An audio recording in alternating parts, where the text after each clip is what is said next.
বৰ্তমান ৰানিং কৰিলে নামটো কৈ দিয়া কি আছিলে মঞ্জুইন লগতে ই অসম পুলিচত যোৱাবাৰো দিছিলে যোৱাবাৰ কিমান টাইমিং কিমান আছিলে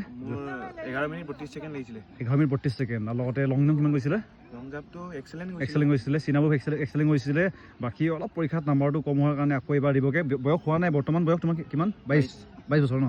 লগতে বৰ্তমান তেওঁ আগৰ যোনটো জোতা ইউজ কৰিছিলে যোনটো ৰানিঙৰ কাৰণে সেম জোতা ইউজ কৰি আছে এব্ৰ শ্বুজ আপোনালোকে দেখিব ইয়াৰ আগতেও তেওঁ এইটো ইউজ কৰি পিনে টাইমিং আনিছিলে ইমানখিনি কিমান আছিলে টাইমিংটো 11 মিনিট 32 ছেকেণ্ড আনিছিলে এইটো হৈছে এব্ৰ শ্বুজ আপোনালোকে কোৱালিটি দেখিব ইয়াতে